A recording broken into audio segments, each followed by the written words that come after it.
He stopped to help one man and was surrounded by clans at dawn. The dust of the trail clung to Elijah's rose-weathered face as he guided his chestnut mare across the barren expanse of the Wyoming Territory. The year was 1878, and the promise of new beginnings had drawn him westward after the war had taken everything from him back in Virginia. The setting sun cast long shadows across the sagebrush plains, painting the horizon in hues of amber and crimson. Elijah was 3 days' ride from the nearest settlement when he spotted the figure, a man sprawled on the ground beside a fallen horse, motionless in the fading light. Most travelers in these parts would have ridden past, wary of ambush or the obligation of helping a stranger in a land where self-preservation was the only law that mattered. But something in Elijah wouldn't allow him to pass by. "Mister? You alive?" Elijah called out, his hand resting cautiously on the Colt revolver at his hip. The man stirred weakly. Blood had soaked through his shirt at the shoulder, and his face was burned raw from exposure to the relentless sun. "Water," he rasped. Elijah dismounted, keeping his eyes on the surrounding terrain as he approached. The injured man was well-dressed despite his current state. Fine boots, a silver watch chain visible in his vest pocket. Not a common drifter or outlaw. "Name's Lawrence," the man managed, wincing as Elijah helped him sit up against his saddle. "Lawrence Blackwood." Elijah's hand stilled on his canteen. The Blackwood name carried weight throughout the territory, a wealthy ranching family with connections stretching all the way to Washington. Their cattle empire was as feared as it was respected. "What happened to you, Mr. Blackwood?" Lawrence's eyes darted nervously to the horizon. "Wasn't bandits. It was the Mackenzies." He coughed, spitting blood. "The feud, it's gone too far." The Mackenzie-Blackwood feud was something Elijah had heard whispered about in saloons. Two powerful families locked in a generational blood conflict over land, water rights, and old grievances that had only deepened with time. As night fell, Elijah built a small fire and tended to Lawrence's wounds. A bullet had passed clean through his shoulder, and he'd been left to die in the elements. The story emerged in painful fragments. Lawrence had been meeting secretly with Sarah Mackenzie, hoping to broker peace between the families. Instead, her brothers had discovered them, accused him of dishonorable intentions, and shot him when he tried to explain. "They'll be looking for me," Lawrence said, his voice growing stronger after food and rest. "And they won't take kindly to anyone helping a Blackwood." Elijah gazed into the fire, weighing his options. He had no stake in this feud, no reason to involve himself in the troubles of powerful men. Yet something in Lawrence's determination to end the bloodshed resonated with him. "I'll get you to safety," Elijah said finally. "But I want no part of your war." Lawrence gripped Elijah's arm with surprising strength. "Once you help a Blackwood or a Mackenzie, you're already part of it. That's how it works in this territory." As they settled in for the night, Elijah kept his rifle close, scanning the darkened plains. The wind carried the distant howl of coyotes, and somewhere beyond his vision, he sensed eyes watching. By first light, he knew his simple act of mercy would draw him into a conflict deeper than he could imagine. Dawn broke cold and gray over the Wyoming plains. Elijah had managed only fitful sleep, keeping watch while Lawrence's fever rose and fell through the night. As the first light crept over the horizon, Elijah caught sight of dust clouds in the distance, riders approaching from the east. "We need to move," he told Lawrence, helping the wounded man to his feet. "Can you ride?" Lawrence nodded grimly, his face pale but determined. "My family's ranch is 2 days southwest. If we can reach Whispering Creek by nightfall, we'll be in Blackwood territory." They mounted up, Lawrence sharing Elijah's mare, while they led his recovered horse, which had wandered back during the night. They kept to the low ground, using the rolling terrain for cover as they made their way southwest. By midday, the riders had fallen back, either losing their trail or choosing to bide their time. Lawrence grew more talkative as they rode, revealing the complex history of the feud. What had begun as a dispute over water rights 20 years earlier had escalated after the war, when both families expanded their holdings. The Mackenzies, primarily sheep farmers, clashed with the cattle-raising Blackwoods. Blood had been spilled on both sides. Sarah, and I thought we could end it, Lawrence explained, his voice tinged with both hope and regret. Her father died last spring. My father's health is failing. We believe the next generation could chart a different course. Elijah remained silent, focused on the trail ahead, but his thoughts drifted to his own past, the family he'd lost in the war, the land seized by the victorious Union, the purposelessness that had driven him west. He understood the weight of inheritance, the way the past shaped the present whether you wanted it to or not. As the sun began its descent, they arrived at Whispering Creek, a meandering waterway lined with cottonwoods. They stopped to rest and refill their canteens. We should be safe here, Lawrence said, though his eyes continuously scanned their surroundings. This is the boundary marker. Mackenzies rarely venture this far into. The crack of a rifle shot cut him off, the bullet splintering the bark of a tree inches from Elijah's head. Both men dropped low, seeking cover behind the creek bank. Mackenzies? Elijah asked, drawing his revolver. Lawrence shook his head, confusion evident in his expression. The shot came from the southwest. That's Blackwood land. 3 riders emerged from the tree line across the creek, rifles trained on them. They wore no identifying marks, their faces shadowed by wide-brimmed hats. Lawrence Blackwood called the lead rider, a stocky man with a thick beard. Your father wants a word with you. Lawrence tensed beside Elijah. That's Vernon Willis, my father's foreman. Are these men friends or foes? Elijah whispered. I'm not sure anymore, Lawrence replied, his voice hardening. Vernon never approved of my peace efforts, and that warning shot was mighty close to being a killing one. Lawrence stood slowly, hands raised. Vernon, I'm wounded and need help. This man saved my life. Vernon's gaze shifted to Elijah, cold and assessing. Your father gave explicit instructions. You're to come alone. Elijah felt the weight of his decision pressing down on him. He could walk away now, continue his journey elsewhere, free of this entanglement. But the look in Lawrence's eyes, fear mingled with resolution, spoke of deeper troubles than a family squabble. I go where he goes, Elijah said, standing, at least until I know he's safe. Vernon's mouth tightened into a thin line. Have it your way, stranger. But the Blackwood Ranch isn't a place for outsiders right now. They crossed the creek, joining Vernon and his men. As they rode toward the Blackwood Ranch, Lawrence leaned close to Elijah. My father doesn't know about Sarah, he whispered, and something isn't right. Vernon wouldn't have fired that warning shot unless he had orders, or unless he's no longer following my father's orders at all. The Blackwood Ranch came into view as twilight settled over the land. A sprawling main house surrounded by barns, bunkhouses, and corrals. But unlike the bustling cattle operation Elijah had expected, the place seemed unnaturally quiet. Armed men patrolled the perimeter, and the atmosphere was tense, as if the ranch were preparing for a siege. As they approached the main house, an older man emerged onto the porch, tall despite his stooped shoulders, with Lawrence's same strong features aged by time and hardship. Ezra Blackwood, patriarch of the clan, surveyed their arrival with an unreadable expression. You've brought trouble to our doorstep, son, he said, his voice carrying across the yard. And it seems you brought a stranger into our business as well. The interior of the Blackwood house spoke of generations of wealth and power. Trophy heads of elk and bison adorned walls paneled in dark wood, while Persian rugs covered hardwood floors.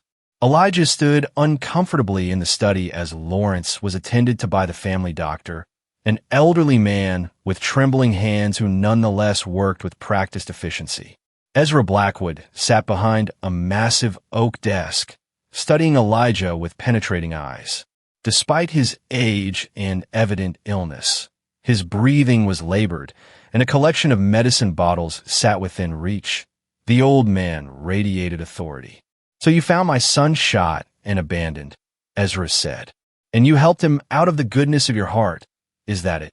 Yes, sir, Elijah replied simply. Ezra's laugh was without humor, rare quality in these parts. Most men would have relieved him of his valuables and left him for the buzzards.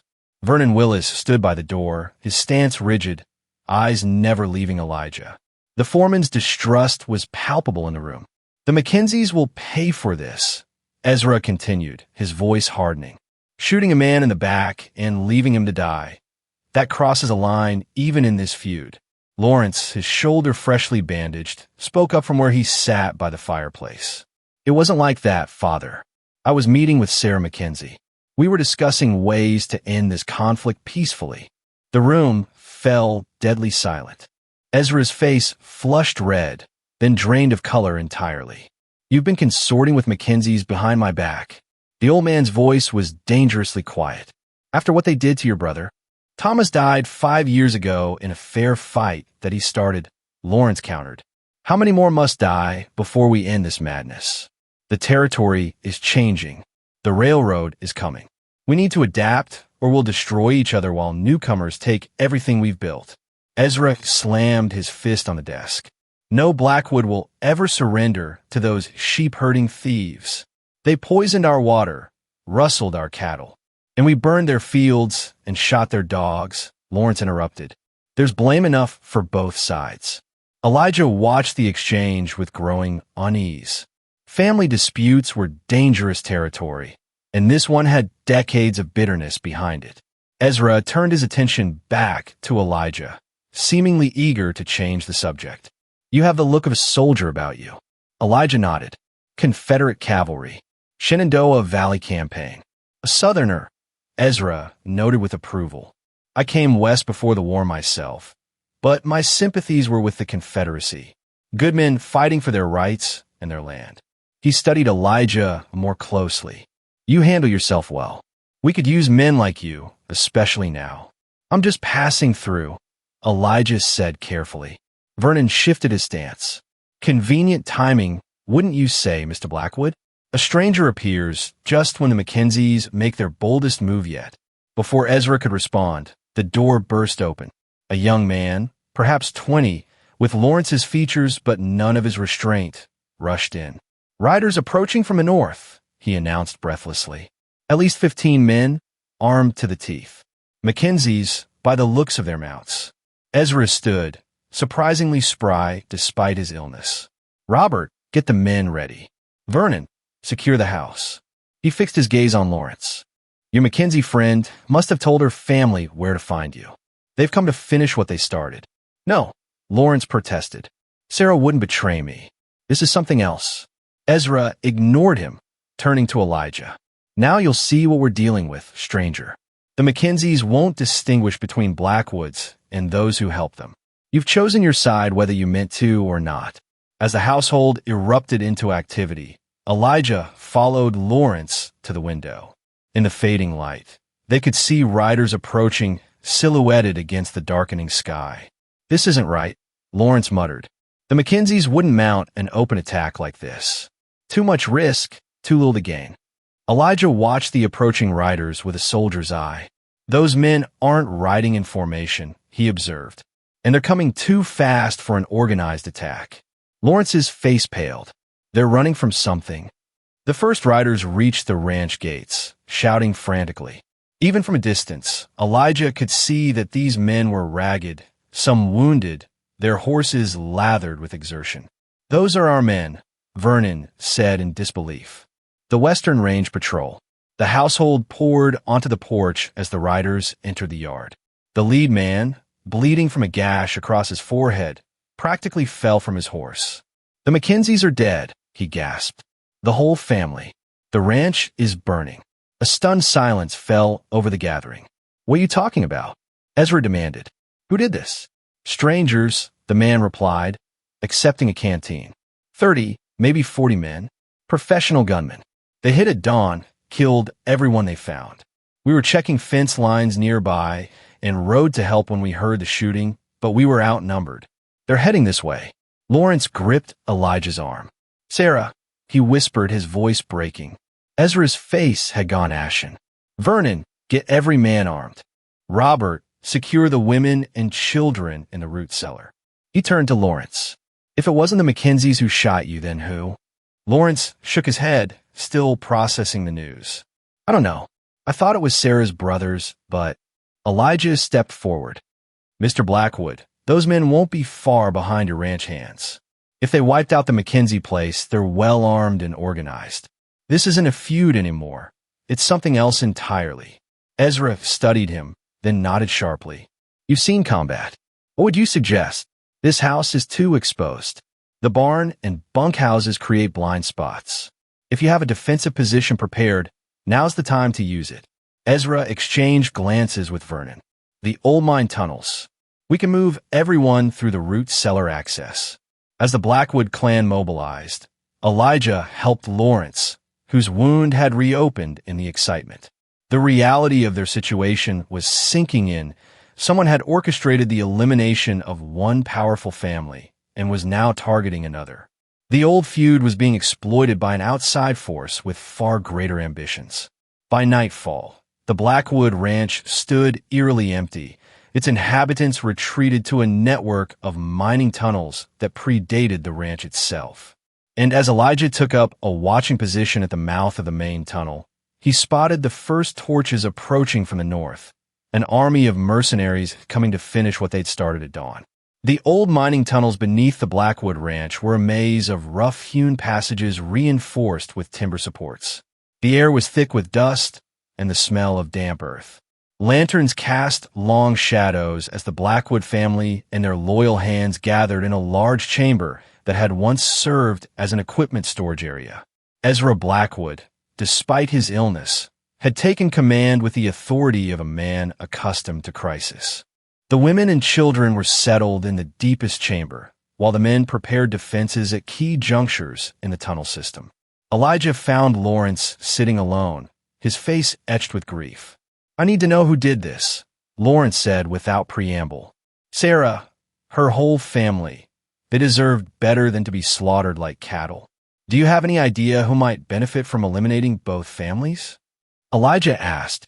Lawrence's expression darkened. The railroad survey came through last month. Their proposed route cuts right between our properties. He looked up suddenly. There was a man, Eastern suit, smooth talker, offered to buy land from both families at a fraction of its worth. So the railroad would go elsewhere if we didn't sell. What was his name? Harrington. Cyrus Harrington. Claimed to represent Eastern investors. The name triggered a memory for Elijah. In a Denver saloon months back, he'd overheard talk of a man called Harrington, not a railroad agent, but a speculator known for acquiring land through questionable means, always one step ahead of the law. Their conversation was interrupted by Vernon, who approached with obvious reluctance. Your father wants both of you in the main chamber. We've caught someone trying to enter through the south tunnel. In the flickering lantern light of the main chamber, a man knelt with his hands bound behind him. His fine clothes were torn and dirty, his face bruised. Mr. Lawrence, the man said when he saw them enter. Thank God you're alive. Jenkins, Lawrence pushed forward. My father's lawyer. What are you doing here? Ezra Blackwood stood over Jenkins, his expression thunderous. He says he came to warn us. I think he's involved in all this. Jenkins shook his head frantically. I only learned of it yesterday. Harrington's plan. He's working with Judge Hollister and the Territorial Commissioner. They've been planning this for months. Elijah exchanged glances with Lawrence. The pieces were falling into place. Tell them what you told me, Ezra commanded. Jenkins swallowed hard. The railroad's coming, but not where they said.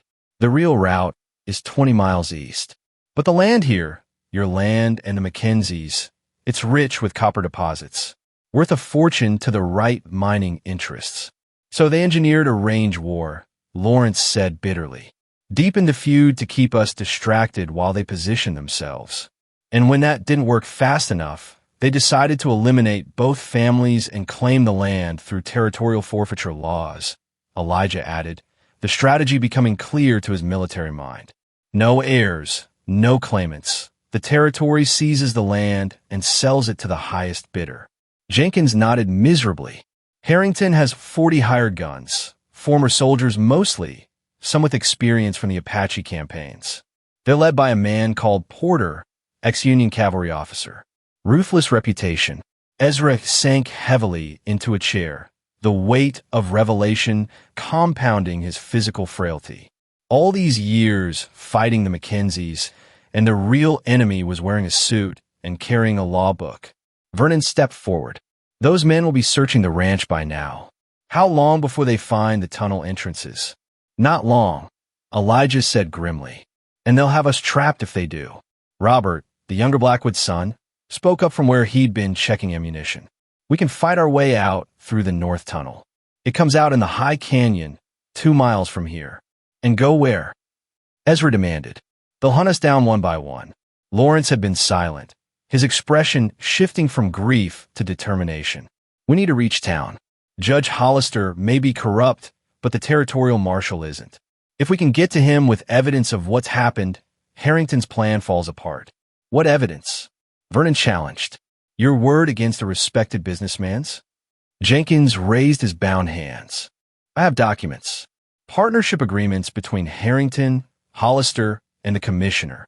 Details of mineral surveys they've kept secret. I brought copies. They're hidden in my saddlebag. Elijah considered their options with a strategist's perspective. We need to split up. A small group travels fast, can reach the marshal. The rest create a diversion. Make Harrington think the entire family is fleeing in another direction. Ezra nodded slowly, recognition dawning in his eyes. Military tactics. You've done this before. Shenandoah Valley, Elijah confirmed. Outnumbered, outgunned, but we held out for months by dividing Union forces, striking where they were weak. As they formulated their plan, the distant sound of gunfire echoed through the tunnels. Harrington's men had found one of the entrances. We don't have much time, Vernon warned. Ezra stood, his decision made. Lawrence, you take Jenkins and head for the marshal in Cheyenne. Take my fastest horses. He turned to Elijah. Will you go with them? They'll need someone with your experience. Elijah hesitated. This wasn't his fight, not really. He'd stopped to help a wounded man, nothing more. But looking at the faces around him, people fighting not just for land or wealth, but for justice against corruption, he found himself nodding. Robert and I will lead the others south, Ezra continued. Make them think we're heading for the territorial border. Vernon, you'll stay with us. Vernon's expression flickered with something Elijah couldn't quite read, but the foreman nodded his agreement. As they prepared to move out, Lawrence pulled Elijah aside. I need to make a stop at the McKenzie Ranch, he said quietly. I have to know for certain about Sarah. Elijah understood the need for closure, even as he recognized the risk. We'll be quick about it, he agreed. But our priority has to be reaching the marshal. Within the hour, 3 groups departed through different tunnel exits, slipping away into the night while Harrington's men focused their search on the main ranch buildings. Elijah, Lawrence, and Jenkins headed northeast toward the McKenzie property, keeping to ravines and draws to avoid detection. The smell of smoke guided them as they approached the McKenzie Ranch just before dawn. The main house was a charred ruin, outbuildings still smoldering. Bodies lay where they had fallen, ranch hands, family members, even women and children. The systematic brutality of the attack was evident in every detail. Lawrence moved through the scene like a man in a trance, searching for Sarah among the dead. Elijah kept watch, conscious that Harrington's men might have left sentries behind. She's not here, Lawrence finally said, his voice hollow with both relief and new anxiety. Neither are her brothers. Maybe they escaped, Jenkins suggested. A sound from the remains of the barn drew their attention. Elijah approached cautiously, gun drawn, and discovered a wounded man hidden beneath fallen timbers, a McKenzie Ranch hand, barely alive. They took them. The man gasped when Lawrence knelt beside him. Sarah and her brothers. Harrington wants them alive, to sign over the land before they die. Where? Lawrence demanded. The old trading post by Devil's Canyon. The man didn't survive long after delivering his message. They buried him quickly and mounted up, their destination now clear. Devil's Canyon is on the way to Cheyenne, Jenkins noted. But it's at least a day's ride to the trading post. Lawrence's face was set with grim determination. Harrington will keep them alive until he gets what he wants. We have time to reach the marshal first. Elijah wasn't so certain. If Harrington realizes that some of the Blackwoods escaped, he'll accelerate his plans. We need to move fast. They rode hard through the morning, keeping to less traveled routes. By midday, they had covered significant ground, but the sound of distant gunfire suggested that Ezra's diversion was drawing attention and possibly pursuit in their direction. As they paused to rest the horses near a creek, Jenkins grew increasingly nervous. What if the marshal is already compromised? Judge Hollister has significant influence. We'll have to take that chance, Lawrence replied. But first, we need to free Sarah and her brothers. The trading post came into view late that afternoon. A collection of weathered buildings situated at a crossroads near the mouth of Devil's Canyon. From their vantage point on a ridge, they counted at least 10 armed men patrolling the perimeter. Too many to fight head-on, Elijah observed. Lawrence studied the layout. There's a storm cellar behind the main building. The trading post used it as cold storage. If they're holding prisoners, that's where they'd keep them. As dusk approached, they formulated their plan. Jenkins would continue to Cheyenne with the documents, while Elijah and Lawrence would attempt to free the Mackenzies under cover of darkness. If we don't meet you in Cheyenne by tomorrow night, deliver those papers to the marshal anyway, Lawrence instructed Jenkins. Make sure justice is done, whatever happens to us. The lawyer nodded solemnly and departed, taking the main trail eastward while Elijah and Lawrence circled back toward the trading post. Night fell, bringing with it a blanket of stars and a sliver of moon, enough light to see by, but not enough to expose their approach. They left their horses a safe distance away and advanced on foot, using the terrain for cover. The first guard fell silently to Elijah's knife, a clean strike, necessary in war. The second was subdued by Lawrence with a blow to the head. They worked their way toward the storm cellar, eliminating sentries as they went, until they reached the heavy wooden doors secure with a padlock. Lawrence produced a small set of lockpicks from his boot. Misspent youth, he explained as he worked the mechanism. The lock clicked open moments later. The cellar was dank and cold, illuminated only by a single lantern. 3 figures huddled against the far wall. Sarah Mackenzie and her 2 brothers, bound and bruised but alive. Sarah's eyes widened in disbelief when she saw Lawrence. "You came for us," she whispered, "even after what my brothers did." "I didn't shoot you," the older brother protested weakly. "We were looking for you when Harrington's men attacked the ranch. They framed us for your shooting." Lawrence cut their bonds. "We can settle our differences later. Right now, we need to get you out of here." They were helping Mackenzies up the cellar steps when a voice called out from above. "That's far enough, Blackwood." Cyrus Harrington stood at the cellar entrance, flanked by Porter and several armed men. The businessman was exactly as Elijah had imagined him, expensively dressed, with cold eyes and the smug confidence of a man accustomed to having his way. "I must admit, I'm impressed by your resilience," Harrington said. "But it ends here." Elijah assessed their chances, outnumbered, outgunned, with wounded allies to protect. "Not good odds. Your plan has failed, Harrington," Lawrence declared. "Jenkins is already on his way to the territorial marshal with evidence of your conspiracy." A flicker of concern crossed Harrington's face before he regained his composure. "A minor setback. The marshal can be dealt with, just like Judge Hollister was when he became a liability." This revelation confirmed Elijah's suspicions. Harrington had no intention of leaving witnesses, regardless of their cooperation. "You won't get away with this," Sarah Mackenzie said defiantly. "Too many people know what you've done." Harrington smiled coldly. "By the time anyone investigates, there will be nothing left but the tragic story of how the Blackwood-Mackenzie feud ended in mutual destruction, leaving their land open for the territory to claim for progress and development." He gestured to his men. "Bring them up. We'll finish this properly." As they were marched from the cellar at gunpoint, Elijah noticed movement in the darkness beyond the trading post. Riders approaching silently, dozens of them surrounding the outpost. For a moment, he feared it was more of Harrington's men, until he recognized the lead figure. Ezra Blackwood, astride his horse despite his infirmity, with Robert and Vernon flanking him. And beside them, unexpected allies, the remaining Mackenzie hands who had escaped the massacre, united now in common cause against a greater enemy. Harrington's attention was fixed on his captives, unaware of the encirclement, until Ezra's voice rang out in the night. "Harrington, your men at the ranch are dead, We're captured. Surrender now." The businessman's face contorted with rage as he realized his predicament. He grabbed Sarah, pressing a pistol to her head. "Stay back, or she dies first." The standoff hung in the balance for one tense moment, until a shot cracked through the night, precise and deadly. Harrington crumpled, the bullet finding its mark between his eyes. On the ridge behind them, a lone figure lowered a rifle. Jenkins, the lawyer who had circled back instead of continuing to Cheyenne. In the confusion that followed, Porter and his remaining men attempted to fight their way out, but they were quickly overwhelmed by the combined forces of the Blackwood and Mackenzie allies.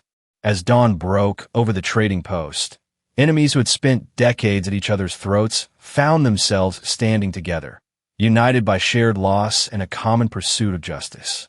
Ezra Blackwood and Sarah's older brother, now the head of the Mackenzie clan, clasped hands in a tentative truce that promised more than just an end to hostilities. "We should have done this years ago," Ezra admitted gruffly. "Stood together instead of fighting each other." "It's not too late to start," Sarah said, looking meaningfully at Lawrence. The territorial marshal arrived 2 days later with a contingent of deputies, drawn by Jenkins' initial report and subsequent telegrams from the near settlement. The investigation that followed uncovered the full extent of Harrington's conspiracy. The bribes paid to officials, the falsified mineral surveys, the hired gunmen recruited from across the frontier. The trading post became a temporary headquarters as statements were taken and evidence compiled.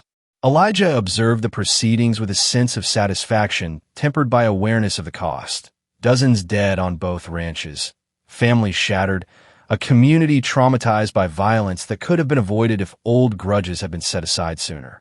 Lawrence and Sarah worked together to coordinate relief efforts for both families, their growing closeness a visible symbol of the healing beginning to take place between the clans. Ezra, though still weakened by his illness, seemed reinvigorated by the new purpose of rebuilding rather than feuding. As the initial chaos subsided, Elijah found himself sitting on the trading post porch with Ezra one evening, sharing whiskey as the old man contemplated the future. "We're combining the ranches," Ezra announced unexpectedly. "Blackwood and Mackenzie lands under joint management. Lawrence and Sarah will oversee it together once they're married." Elijah raised an eyebrow. "That's moving quickly." Ezra chuckled. "When you get to my age, you realize time isn't something to waste. Those two have loved each other for years." The feud was all that stood in their way. He studied his whiskey glass thoughtfully.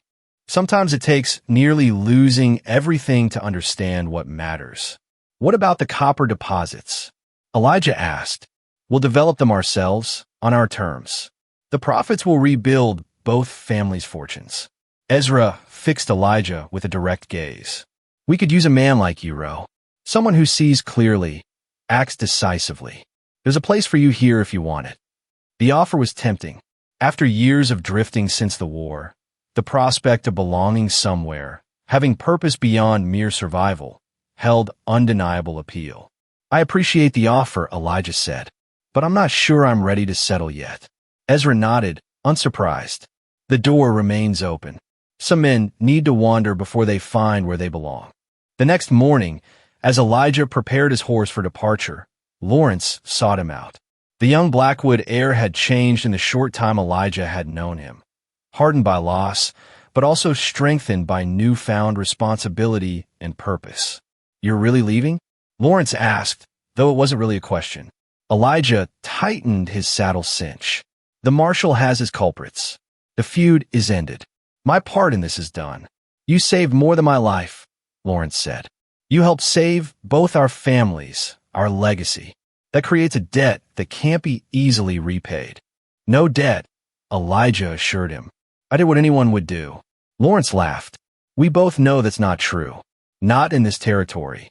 He extended his hand, and Elijah clasped it firmly. "Where will you go?" Lawrence asked. Elijah glanced westward, toward the mountains that marked the horizon. "There's talk of gold in Montana. Or maybe California. I haven't decided yet. Running toward something or away from it." The question struck closer to home than Lawrence could know. Elijah had been running since Appomattox, from memories, from failure, from the ruins of a life and cause that had collapsed beneath him. Both, maybe, he admitted. Sarah joined them, linking her arm with Lawrence's. You'll always have friends here, Mr. Rowe. Remember that. As Elijah mounted his horse, Ezra emerged from the trading post, leaning heavily on a cane, but standing tall nonetheless. The old patriarch raised his hand in farewell, a gesture of respect between equals. The territorial marshal approached as Elijah was about to ride out. Heading north, Rowe? He asked, squinting against the morning sun. That's the plan, Elijah replied. The marshal nodded thoughtfully. Been meaning to ask, a man with your skills, your background. The federal marshals could use someone like you. Territories growing, laws struggling to keep up.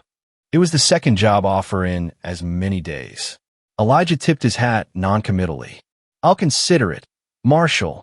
As he rode away from the trading post, Elijah felt the weight of choices pressing upon him. To continue drifting or to build something new. The war had taught him that everything could be lost in an instant, that attachment brought pain when the inevitable separations came. Yet he glimpsed something in the past week that stirred long-dormant hopes. The possibility of healing, of enemies becoming allies, of broken things being made whole again. He turned once in the saddle to look back. Lawrence and Sarah stood together on the porch, their silhouettes merging in the morning light. Behind them, Ezra and the Mackenzie patriarch deep in conversation, forging plans for a shared future. Even Vernon Willis seemed changed, directing men from both families as they loaded wagons for the return to the ranches. Elijah faced forward again, guiding his mare toward the open country beyond. He wasn't ready to stay, not yet. But for the first time since the war, he considered the possibility that someday he might find a place to call home again. 6 months later, Elijah rode into Cheyenne with the first snow of winter swirling around him. The territorial capital had grown since his last visit. New buildings rising along the main street. The railroad depot bustling with activity as the Union Pacific pushed its way westward. Progress was reshaping the frontier, just as Lawrence Blackwood had predicted.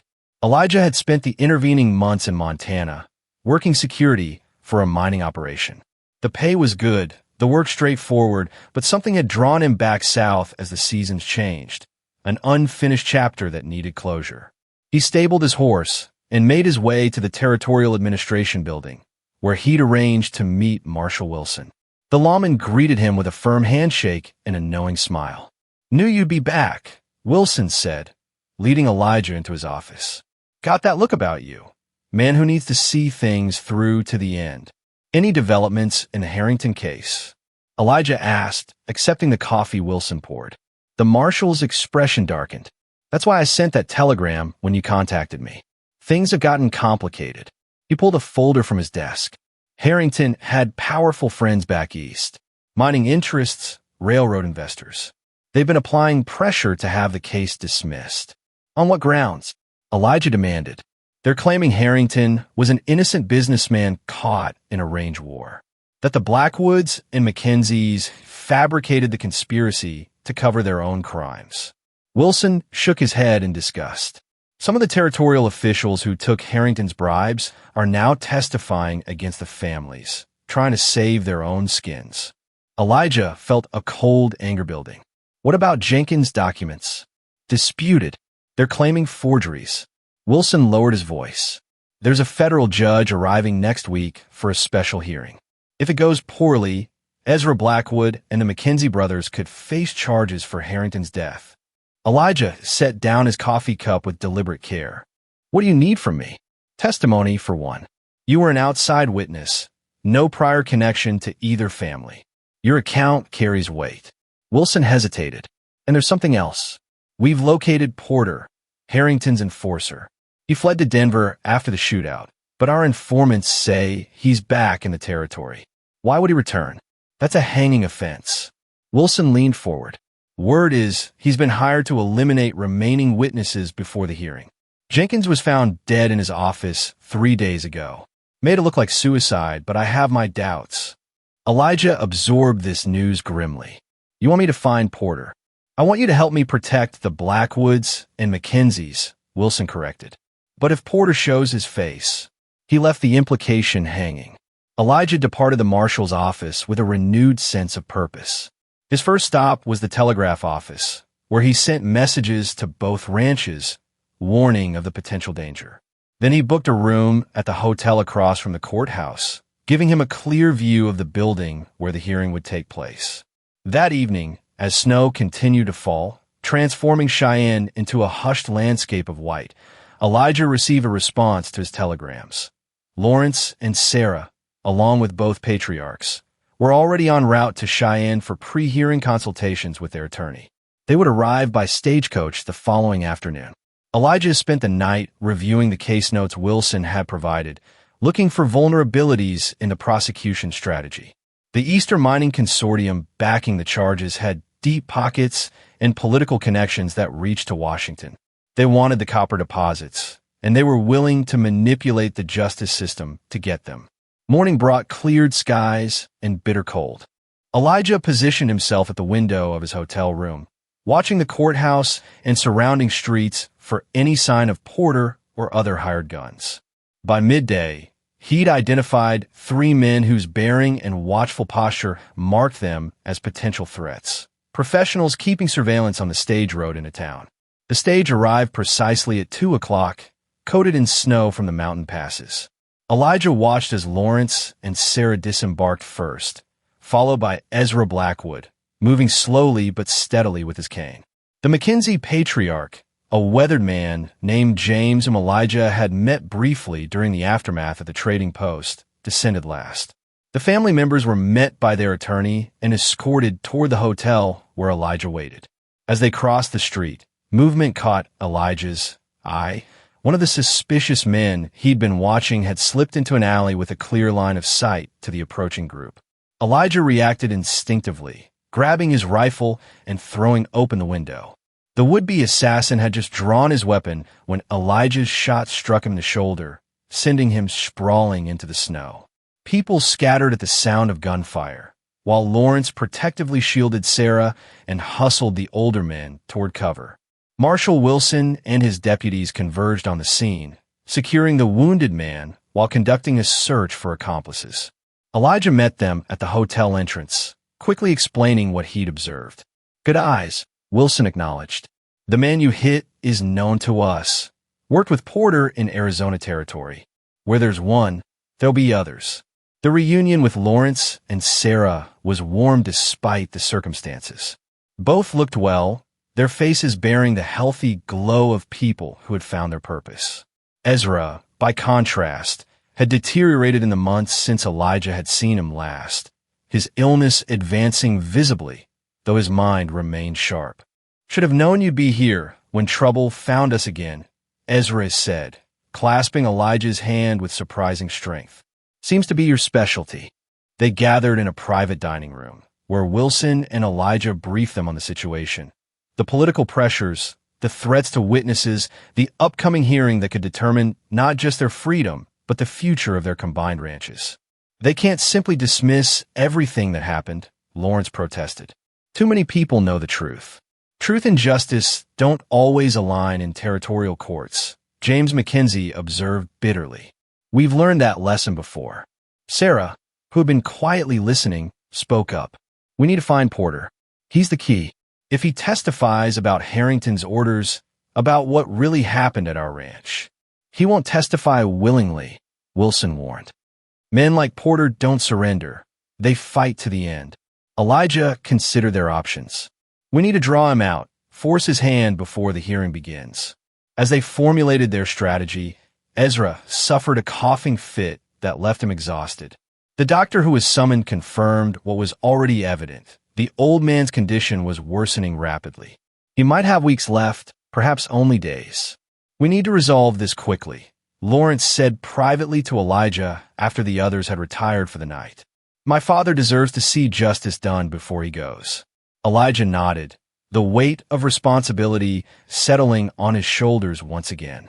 "I'll find Porter," he promised. The search began at dawn. Using his contact from the war, Confederate veterans who had drifted west like himself, Elijah traced rumors of Porter's movements through Cheyenne saloons and boarding houses. By midday, he had a location, a hunting cabin 5 miles outside town, where Porter was reportedly gathering his remaining men for one final assault on the witnesses. Marshal Wilson assembled a posse, but Elijah insisted on approaching the cabin alone first. "Porter knows you're coming with a force," he explained. "He'll either ambush you or flee before you arrive. Let me get close, confirm he's there." Reluctantly, Wilson agreed, giving Elijah a 2-hour head start before following with his men. The cabin sat in a clearing surrounded by pine forest, smoke rising from its chimney into the clear winter sky. Elijah approached on foot, having left his horse a half-mile back to avoid detection. The snow provided both cover and challenge, concealing his approach but making silent movement difficult. He was within 50 yards when a voice called out from behind a woodpile. "That's far enough, Roe." Porter stood with a rifle trained on Elijah's chest. The former Union officer was a tall man with a face scarred by smallpox and cold eyes that had seen too much death to be disturbed by more. "You know who I am," Elijah observed, keeping his hands visible. "I make it my business to know my opponents," Porter replied. "Confederate cavalry. Shenandoah Valley Campaign. Distinguished service." A thin smile crossed his face. "We might have faced each other in Virginia." "Different war now," Elijah said. Porter nodded. "Always is. Just different paymaster." He gestured toward the cabin with his rifle barrel. "My men are watching us. One signal from me, and you won't leave this clearing alive." "Marshal Wilson is coming with a posse," Elijah informed him. "This ends today, one way or another." Something like respect flickered in Porter's eyes.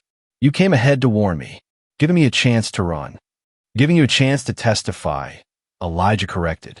"Tell the truth about Harrington, about what happened at the McKenzie Ranch. Save yourself from the hangman." Porter laughed without humor. "And betray my employers? The people who hired Harrington still want those copper deposits. They're not the forgiving type." "Neither is the territorial court," Elijah countered. "Harrington's dead. You're the loose, and they'll want to tie up next." This gave Porter pause. The mercenary was no fool. He understood the disposable nature of men in their profession. "What's your offer?" he asked finally. "Full testimony. Names, dates, orders. In exchange, Wilson will recommend leniency, prison instead of the gallows, and protective custody from your former employers." Porter considered this, his calculating mind visibly weighing options and outcomes. The mining consortium has reach even inside prisons. Longer odds than facing a hangman's noose tomorrow, Elijah pointed out. Before Porter could respond, a shot rang out from the direction of the cabin. Elijah felt the impact as the bullet grazed his arm, spinning him partially around. Porter's men had grown impatient or nervous. Porter's reaction was surprising. He fired back at the cabin, shouting, "Hold your fire, damn you." Then to Elijah, "Get down." More shots erupted as Porter's men turned on each other, some apparently supporting their leader's decision to negotiate, others determined to eliminate all witnesses. Porter and Elijah found themselves caught in the crossfire, taking cover behind the woodpile. "Your men seem divided on their loyalties," Elijah observed dryly, pressing a hand to his bleeding arm. Porter grimaced. "Not all of them are my men anymore. The consortium sent new blood last week. Watchdogs to ensure I completed the job." The sound of approaching horses signaled Wilson's arrival with the posse. The gunfire from the cabin intensified, now directed at the newcomers. "Time to choose a side," Porter Elijah said. The mercenary's face hardened with decision. "I know when a position is untenable." He raised his voice. "Wilson, this is Porter. I'm coming out to surrender, offering testimony in exchange for protection." The siege of the cabin lasted less than an hour. 2 of Porter's men surrendered alongside him. 3 consortium gunmen chose to fight to the end and died in the attempt.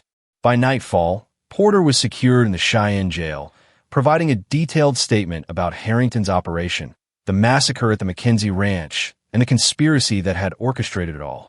The federal judge, upon reviewing the new evidence, dismissed the charges against the Blackwood and McKenzie families 2 days later. Furthermore, He ordered an investigation into the mining consortium and its political connections, ensuring that the attempt to seize the rancher's land through legal manipulation would be exposed. For Ezra Blackwood, the victory came just in time. The old patriarch lived long enough to see his family's name cleared and the merger of the two ranches officially recognized in territorial records. He died peacefully 3 days after the hearing, with Lawrence and Sarah at his bedside. The funeral brought together members of both families, former enemies standing shoulder to shoulder in shared grief and newfound respect. Elijah, watching from the periphery, felt a sense of completion. The circle that had begun with his chance encounter with a wounded Lawrence Blackwood on the trail had closed. After the ceremony, Lawrence sought him out. "My father amended his will before he died," he said without preamble. "Left you a parcel of land on the northern boundary of the ranch. Said a man should have something to come back to, if he's in a mind to stop wandering someday." Elijah was momentarily speechless. Land ownership had seemed an impossible dream since he'd lost everything in the war. "I don't know what to say," he admitted finally. "Say you'll visit, at least," Sarah urged, joining them. "The wedding is in the spring. We'd be honored to have you there." As winter gave way to the first tentative signs of spring, Elijah found himself riding north again. Not to Montana this time, but toward new opportunities with the territorial marshals. Wilson had renewed his offer of a badge, and Elijah had accepted, recognizing that his experiences had uniquely prepared him to navigate the complex challenges of a changing frontier. But he carried with him the deed to a piece of Wyoming land, a place where, someday, he might build something of his own, a future beyond wandering, a home.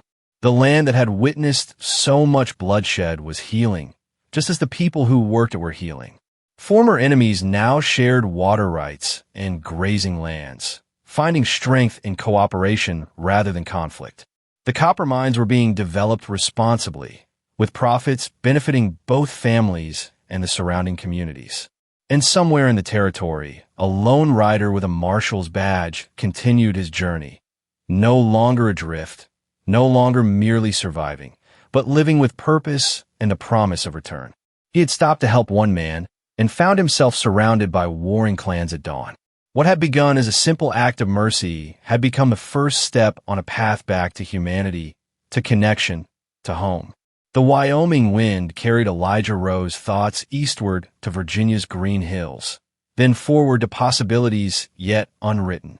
The past could not be changed, but the future remained open, a trail still being blazed, one choice at a time, across the vast and unforgiving landscape of the American West. The end.